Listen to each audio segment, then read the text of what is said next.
Hey everybody, thanks for checking out the channel today. My name's Matt, this is Firewood in the Field. And today I got the call for some free oak and ash. There's a neighbor of mine that lives about a mile down the road, actually someone I've never met before, but they've seen my firewood stand and they've seen some posts on Facebook. I know I said a couple videos ago I had a lot of other projects at the house and I needed to take a break on the firewood once I got through making all the totes from Tom's place. But you just can't turn down an offer for free oak and free ash. What you see behind me, I'm on site at the neighbor's property. They did give me permission to record. Got my TYM T574. You can see that oak.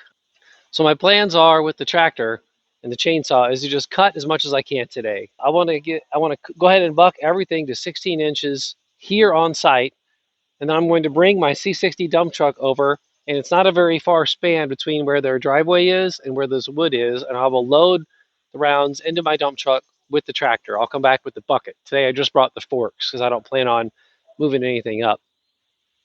I could, cut them into log form and dump them into the truck, but it's a pretty steep grade coming up out of here, and there's you can't see it in the camera. There's like a little erosion ditch, like maybe a dry creek almost, if you will. I'm a little worried that if I've got, a 1,000-pound log on the forks of the tractor, I might rut their yard up pretty bad. So to try to do as little damage to the yard as possible, I'm going to cut everything to 16 inch and just take it out of here 3 or 4 pieces at a time with the tractor bucket. Let me pull the camera down and show you the trees and what we got going, and then I'll try to get a spot set up to cut with the wind. I'm going to hold the tripod. With the wind rearing and the weird shadows, I'll just have to see what I can do for the camera. All right, come along with me. Let's check these trees out. But here is the oak.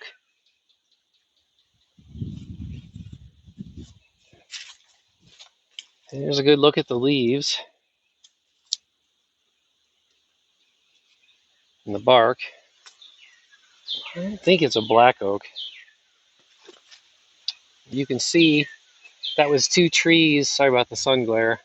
2 trees kind of growing up together up to there where all that smush stuff is. So this doesn't even have a root ball. I haven't walked out there yet, but from what I can see, I don't see a root ball. So I'm hopeful that I can cut a lot of the weight off of this and then drag it out of here with the tractor. I have not measured this. 20 inch-ish, maybe, right about here. It's a little bit bigger down at the base of the tree, maybe 2 foot where it broke. And then here's a couple ash trees that he's already dropped. That one over there looks pretty rotted, but this one here doesn't look like it's been down all that long. So let's go ahead and get these little ash logs cut up. Got a little strawberry patch going. I am going to use the Gramp stick for the first time today, so look forward to that.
spend a few minutes cleaning up the work area.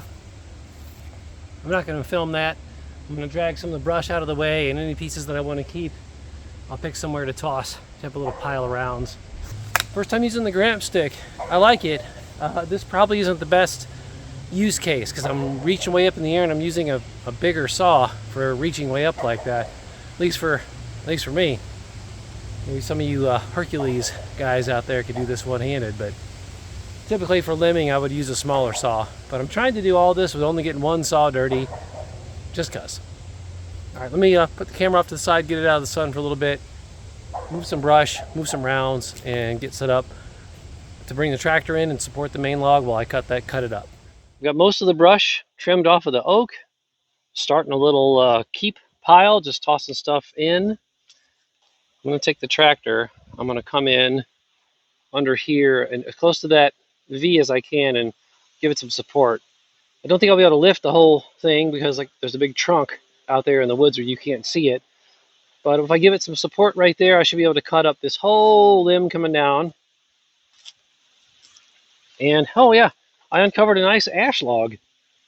There's a whole ash log right there. I'll pop this up with the forks and go ahead and cut it. Hopefully it's still good. We'll see if there's any rot. I think if I support it where I was showing back there, I'll be able to cut up all this stuff, get it out of the way, and then I'm going to try to drag the trunk out of the woods.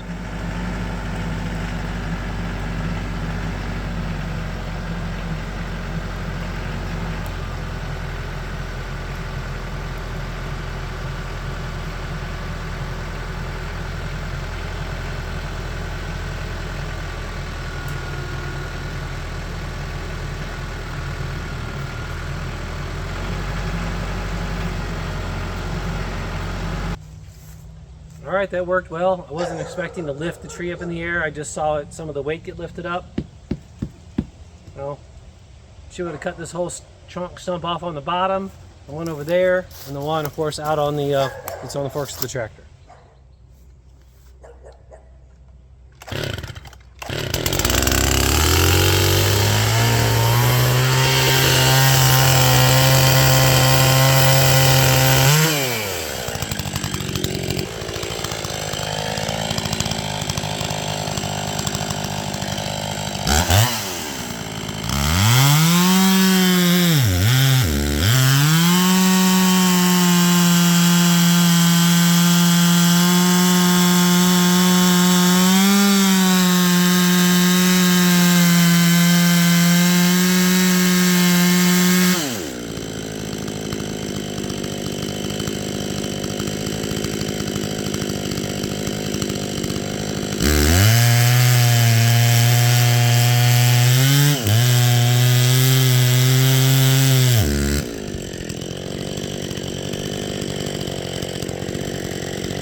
All right, well, I've still got the tree suspended.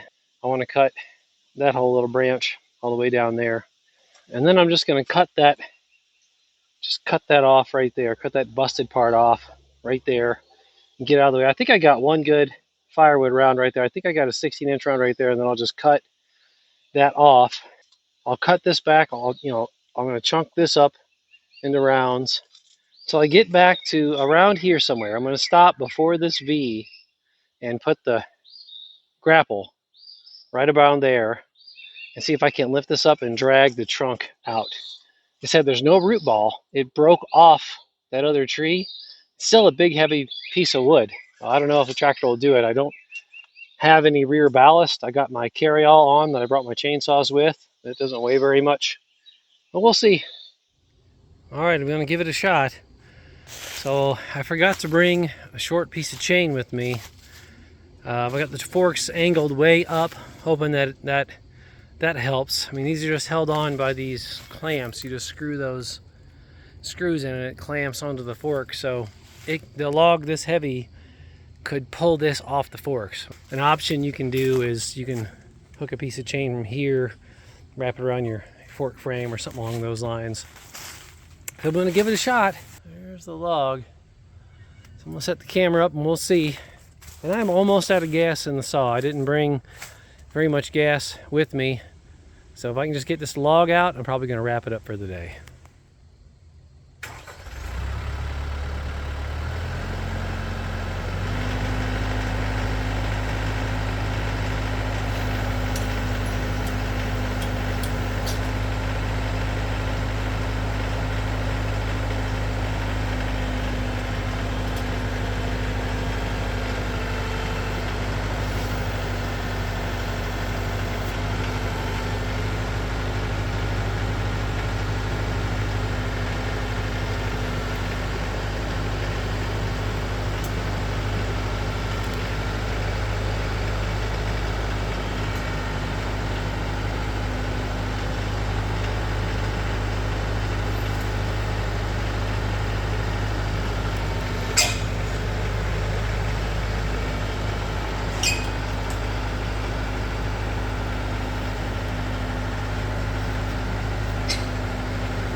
Do as I say, not as I do, as my motto.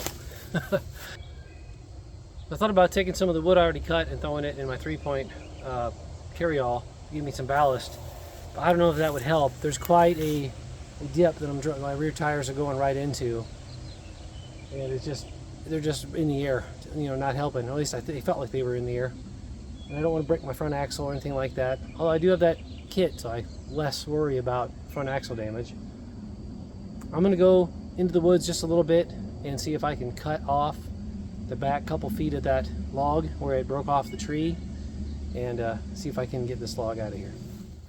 All right, take two. I cut the chunk off the end of the log. I think I'll be able to pull it out of there now.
Well, that did it. You see exactly what I was talking about without a chain on that forklift adapter.